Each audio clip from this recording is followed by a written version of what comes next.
Il y avait Martin, peut-être que tu veux y répondre, Théo, qui dit par rapport au dernier live de Théo, ne penses-tu pas, Thibaut, que l'avantage des ICO est un peu plus obsolète? 90% des projets où tu es en positif, etc. Déjà, peut-être refaire un débrief de ce que tu as dit, toi, sur ton live, Théo, au niveau des Ouais, ICO, ta vision sur le sujet, puis après, je rebondirai sur toi. ouais, pas de souci. En fait, le sujet principal du live, c'était de voir qu'on avait une dilution beaucoup plus forte qu'au précédent sur le marché, notamment au niveau des altcoins par rapport au dernier cycle, pour venir un petit peu expliquer et debunk un petit peu l'argument de pas mal de monde que j'avais eu aussi en commentaire en disant mais le cycle est exactement pareil que les autres, il n'y a rien qui a changé. Et donc il y avait une partie qui disait ok, le cycle en lui-même, le breakout, premier ATH, première grosse montée, la correction de mi-cycle qu'on a évoqué, qu'on sera encore dedans avec le bear trap, donc ça n'y a pas de souci. La phase exponentielle qui va venir derrière, d'accord.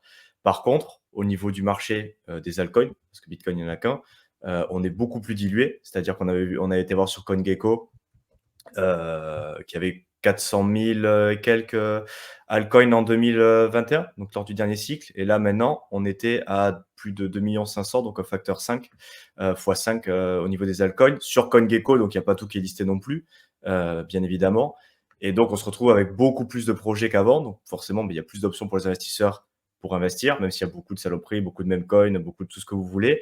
Mais ça provient aussi en partie, on avait vu, du fait qu'il y avait tous les VC, Venture Capital et Private Equity qui étaient rentrés et qui rentrent en final à chaque cycle, à chaque augmentation du prix de Bitcoin. Il y a toute une boucle qui se met en place. Intérêt pour la crypto-monnaie, présence sur les réseaux sociaux, nouvelles idées qui émergent, nouvelles idées de projets du coup avec des équipes qui se mettent en place, qui recherchent du financement et des projets qui se lancent durant le bear market, qui commencent à construire et qui lancent leur projet lors du prochain cycle. C'est ce qui s'était passé Ouais. pour Ethereum, c'est ce qui s'était passé après le cycle de 2017 avec tout ce qui est DeFi, avec Compound, avec Near Protocol, avec tous ces projets-là. Et on a des waves comme ça qui continuent d'accumuler au fur et à mesure. Et au final, on avait de plus en plus au final de financement. Et le record, c'était en Q1, donc premier trimestre 2022, donc après le top du bull run, grosso modo. Et on a toute cette wave de projets qui a été financée lors du dernier bull run crypto qui arrive sur le marché, avec des VC qui sont rentrés il y a 2-3 ans, en gros, à des prix beaucoup plus intéressants. On avait été voir sur Dropstab les multiples sur lesquels ils y étaient. On se rend compte qu'au final, quand on arrive sur les ICO sur CoinList, donc le premier moment où toi, comme particulier, bien souvent, tu peux rentrer sur les projets, tu as déjà eu peut-être 10 rounds de financement avec le pré-seed, le seed, les les financements privés. Après, tu as les VC qui arrivent, donc venture capitaliste, capital risque. Et après, tu as les ventes au public qui arrivent au travers des ICO notamment. Donc là, on a parlé de CoinList, mais il y a d'autres sites qui permettent de le faire, des launchpads. Et on se rend compte qu'au final, plus ça avance, plus il y a ce shift vers le financement privé et le venture capital qui rentre sur la crypto. Et donc, du coup, c'est vrai que pour les investisseurs lambda, nous, quoi, pas lambda, mais les retail, ceux qui n'ont pas forcément accès aux deals privés, 2 ans avant le lancement du projet, ça commence à devenir un petit peu. Ça peut être, dans tous les cas, un peu démoralisant parfois quand tu vois que les mecs, ils ont déjà les tokens depuis 2 ans, qu'ils ont attendu pendant le bear. En fait, là, dès que ça commence à se réveiller un peu, ils lancent. Et même durant l'ICO, déjà, toi, tu leur sers un peu de liquidité parce qu'ils peuvent avoir leur premier vesting qui arrive juste après l'ICO. Et très souvent, il y a une toute petite fraction des tokens qui sont vendus aux particuliers. Donc, des fois, on avait parlé aussi à Martin des répartitions, la community sale. Ah ouais, d'accord, tu as 2, 3, 6% grand max à louer au public. Donc, quand les VC ils ont 40 ou 50% qui sont déjà 1 x 60 quand le truc se lance, toi, tu pourras on te laisse, oh, merci de pouvoir rentrer sur le projet avec 800 balles et on te donne à peine 3% de la supply qui sera unlock dans 6 mois. Pendant que les VC, eux, en fait, ça permet de avoir un gros spike de prix et eux, le bag qu'ils ont, ils te le dumpent à prix d'or. Donc, c'est vrai que l'idée, c'était que c'était pas forcément une mauvaise idée de faire des ICO parce qu'au final, si tu rentres sur un bon projet, c'est quand même une opportunité en tant que retail de faire peut-être des petits multiples intéressants. Par contre, il faut quand même avoir conscience qu'au final, toi, tu récupères les miettes, quoi. Et il y a des mecs qui se gavent, tous les ventures capitalistes. Toi, quand tu reçois tes fonds, on te dit, tu as pu rentrer à coup de 800 balles et on va te faire un vesting sur 3 ans et tu vas pouvoir toucher 10% tous les 6 mois. Donc, tu vas pouvoir vendre et peut-être récupérer x2, x3 tous les 6 mois. Les mecs, ils sortent d'un coup et ils ont pu mettre 3 millions et ils sortent à x60, x70. Donc c'est vrai, quand tu te rends compte un peu de ça, ça fait un peu chier. Et il peut y avoir un intérêt un peu moins de faire des ICO dans ce cadre-là, tu vois, d'attendre, de faire en plus te faire chier à faire le karma, à faire te faire whitelisted partout sur les réseaux sociaux, sur le machin, pour au final pouvoir acheter peanuts, pour avoir un petit multiple. Quand les autres, au final, le jeu il est fait pour eux et ils se gavent sur ta gueule quand ils reçoivent leur token, quoi, en gros. Ouais, donc Voilà, ça, c'est un peu c'est le. clair. Ça, c'est un très bon résumé de comment ça fonctionne. Mais ça, c'est pas que valable pour la crypto, hein. Ah C'est non, valable clairement. même dans le Clairement. monde startup et de partout ailleurs, hein. Forcément, hein, avant qu'une entreprise soit cotée au Nasdaq ou qu'elle soit listée avec une IPO sur les places boursières, bah, tu as eu tout un tas de ventures capitalistes qui s'est gavé entre-temps. Après, ça dépend du niveau de risque que tu prends. Mais par exemple, si on prend le cas d'un projet que moi j'aime pas mal, qui est Illuvium, les premiers qui sont rentrés dessus en venture capitaliste, ils ont acheté le token à 1 euro. Voilà. Solana, c'était quelques centimes, je ne sais plus combien c'était pour Solana, les ventures capitalistes, c'était vraiment quelques centimes. Et c'est de là aussi où je remets pas mal en cause, tu vois, la hype et ce qu'on peut retrouver aujourd'hui sur Solana, parce qu'il y a une grosse partie des ventures capitalistes qui avaient investi sur Solana très très tôt et avec la chute de FTX n'ont pas pu sortir malgré le fait qu'il y avait eu un déblocage de leurs fonds à cette époque-là. Parce qu'il faut savoir que FTX soutenait énormément hein, Solana à l'époque. Et il y a une grosse partie des ventures capitalistes, dont certains même que je suis sur Twitter, qui eux recréent une hype à ce moment-là là-dessus et qui, lors de la chute de FTX, ont laissé vraiment énormément de plumes, quoi. Donc, concernant la news de FTX, j'en parlerai un petit peu plus tard parce qu'il y a eu des nouveaux là-dessus et plutôt des catalyseurs haussiers. Mais c'est un truc qui est pas nouveau. Et en crypto, c'est encore plus exacerbé parce qu'en plus, tu peux mettre vraiment des gros locages. Et souvent, c'est dans des périodes, tu vois, en bear market, on te dit regardez, nous, il n'y a pas de souci, on a une grosse partie de la supply, mais c'est bloqué. Mais en fait, c'est timé par rapport au bull run. C'est-à-dire qu'ils savent très bien de toute façon qu'ils ne vont pas vendre en bear market. Arrivé au bull run, ils vont commencer à dumper. Et c'est des sommes qui sont super importantes. Donc, ça a toujours fonctionné comme ça. Et c'est d'ailleurs pour ça aussi qu'il y a une vision de Bitcoin maxi. C'est de dire qu'au fond, il n'y a eu que le Bitcoin qui a eu une répartition dite équitable. C'est-à-dire que tout le monde a eu la même possibilité d'accéder au protocole et au coin à un moment donné. Simplement, toi, tu l'as peut-être découvert en 2018, tu l'as peut-être découvert en 2016, mais voilà. Alors que pour tous les autres projets, c'est plus en fait niveau startup, quoi. Tu vois, tu as une fondation, tu as des développeurs, tu as un pôle marketing, tu as un référent. Tu as même pour Ethereum, tu as un référent. Tu as Ethereum avec Vitalik, pour le coup. Pour Cardano, tu vas avoir Charles Hoskinson. Pour Litecoin, tu vas avoir Charlie Lee. Pour Bitcoin Cash, tu vas avoir Roger Ver. Enfin bref, tu as toujours un peu un référent là-dessus. Et donc, ça peut remettre en cause aussi un peu l'idée qui est véhiculée par la crypto, qui est de dire on a zéro, c'est no single point of failure. Tu vois, je ne sais pas comment on dit en français, mais tu n'as pas de risque d'attaque sur un angle particulier. Et le fait de ne pas avoir un référent, par exemple, sur Bitcoin, on en parlera et ça fera le sujet aussi de cette vidéo, c'est de dire, tiens, si demain, il y a un problème sur Bitcoin, tu vas dire quoi? Tu vas essayer de rattraper Satoshi, tu vas essayer de dire un truc, bon, c'est compliqué, quoi. Donc, pour Ouais, finaliser, je ouais, crois que vas-y, la traduction, c'est point de défaillance unique, si on veut faire la c'est traduction. ça, très Point de bien, défaillance. point de Et, défaillance et, unique. et pour une petite précision aussi, effectivement, le seed, je suis en train de regarder sur DropTap, pas forcément besoin de partager, je vous donne l'info comme ça en direct. Le Tu peux partager seed, si tu veux, hein, comme tu veux. bah vas-y, on va partager. Écoute, partage l'écran, fenêtre, ok. Tu me dis quand on voit. Ouais, c'est en train, c'est bon. Ok, donc ce qu'on disait sur Solana. Donc là, c'est le Solana sur DropTab avec la partie fundraising, donc savoir un petit peu combien ils ont levé et quand. Et effectivement, sur le round de seed, donc la première levée de fonds qui a été faite, 4 centimes. ils sont rentrés à 4 centimes en mars 2018. Ils ont levé 3,17 millions. Et le ROI actuel, ils sont à fois 3400, quoi. Bonjour. Alors, il y Voilà. en a une partie qui a vendu, on est d'accord, hein. C'est un peu comme Mm. ceux qui avaient investi sur Ethereum. L'ICO, c'était à 30 centimes à l'époque. 30 centimes. Vous pouviez échanger un Bitcoin qui valait, je sais pas, 200 balles. Je crois à l'époque, c'était 200 balles. Et le ratio, c'était un Bitcoin égale 2000 Ethers. Regardez le ratio aujourd'hui. Donc, les Bitcoin maxi qui disent l'Ether, c'est pourri, le ratio fait que baisser. Voilà, au niveau de la CIO, c'était un Bitcoin à 200 balles contre 2000 Ethers. Aujourd'hui, regardez le ratio, combien de Bitcoin, enfin un Bitcoin, ça vaut combien d'Ethers? Et ce ratio, au fur et à mesure du temps, fait que baisser. Parce qu'il y a une surperformance massive de l'Ether vis-à-vis du Bitcoin.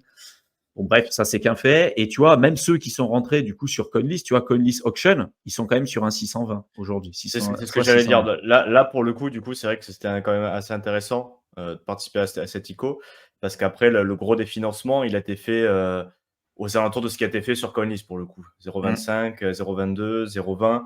Donc, tu rentrais sur CoinList, c'était déjà bien. Après, avoir l'allocation qui avait été faite, Community, CoinList Auction, ouais, tu avais 1,60% qui a été, donc c'était vraiment pas beaucoup. Mais bon, si tu arrivais à participer, même si tu pouvais mettre que entre guillemets 800 ou 500 balles, ou je sais pas quel était le ticket qui était possible sur cette option-là, parce qu'en plus apparemment il n'y en avait qu'une, fois 620, c'est pas dégueulasse, quoi, ça se prend. Regarde par exemple aussi pour le flow.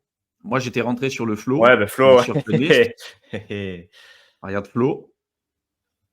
Voilà, reviens en bas. Donc c'était à 10 centimes le community sale pour CoinList.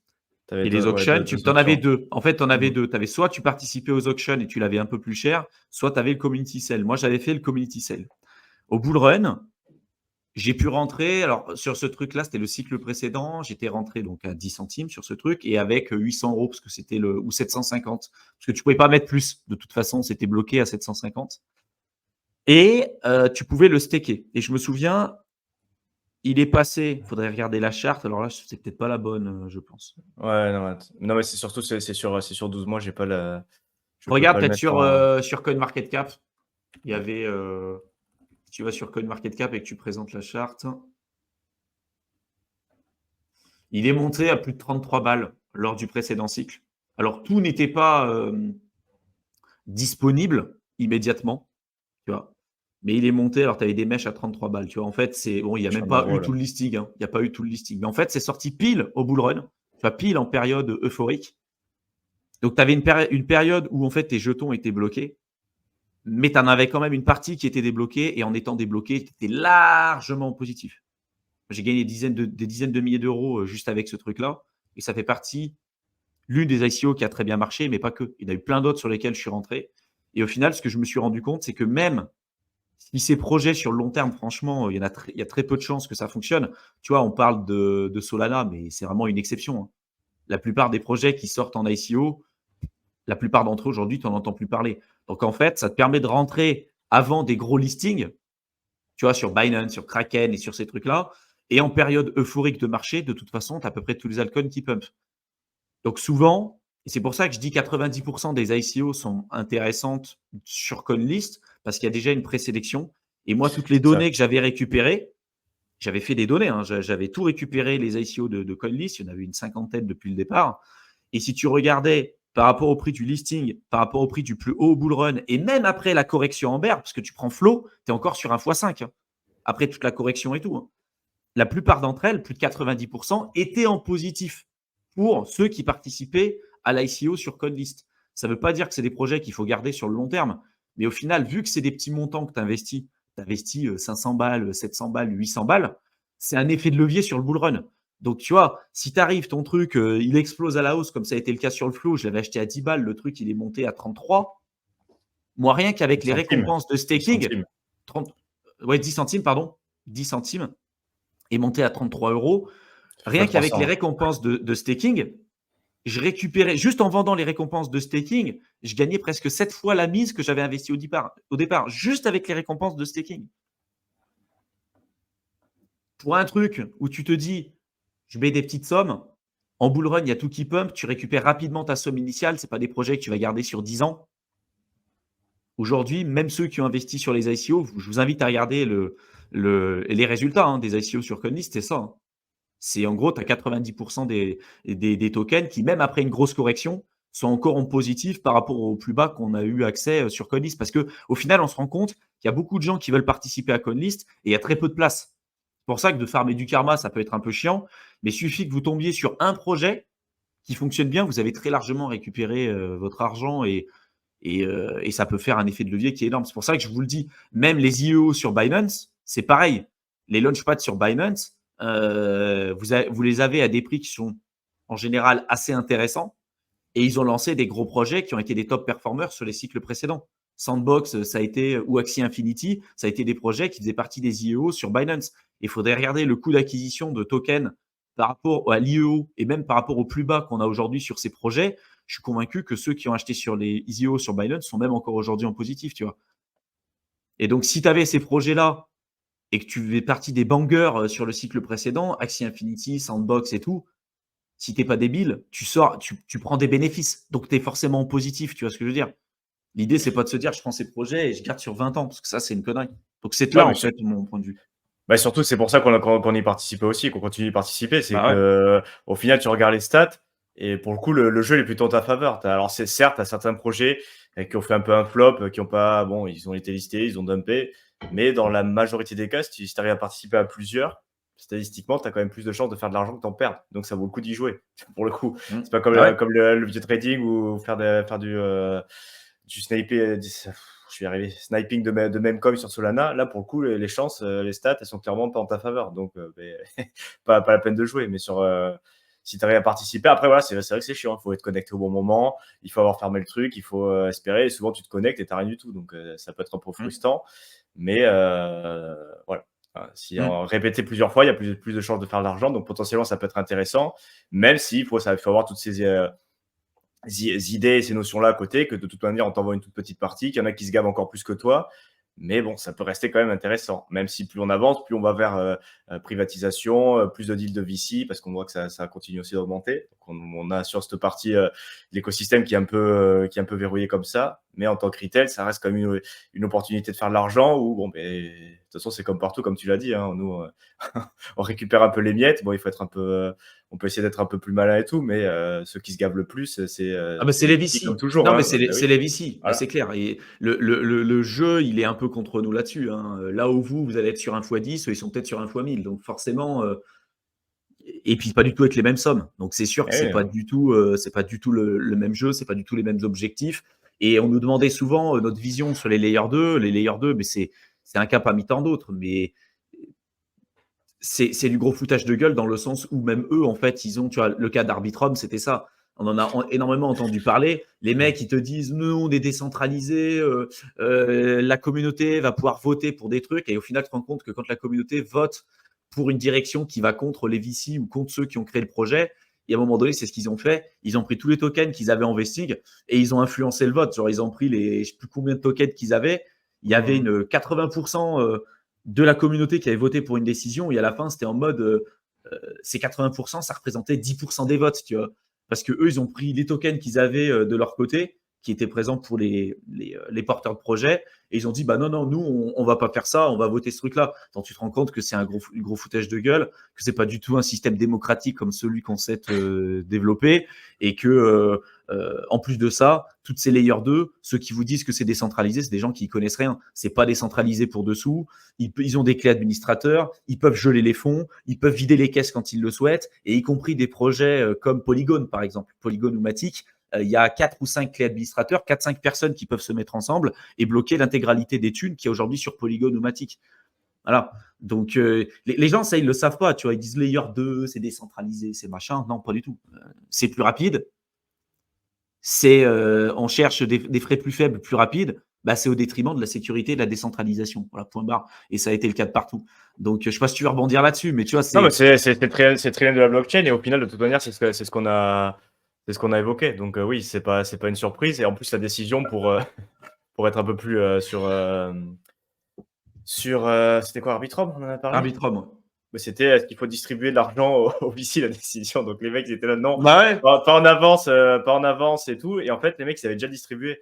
Donc la DAO, ouais, donc ils ont Ouais. dit bon, ben, il faut que ça passe. Donc effectivement, ils ont fait ce que tu as commenté. Mais dans tous les cas, voilà, il faut pas être dupe. Qu'au final, nous, on est le menu fretin, les crevettes qui se baladent et puis les autres qui se gavent à côté.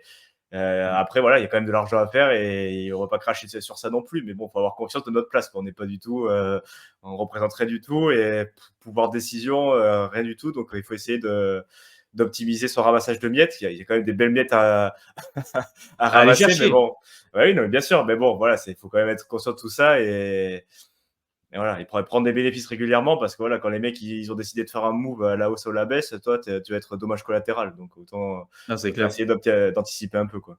Mais les plus gros dindons de la farce, c'est ce que disait Martin. Si toi t'achètes une fois que le projet est listé, t'es encore plus le dindon. Mais c'est clair. Ah oui? En fait, c'est que les gens qui disent la crypto c'est du pump and dump.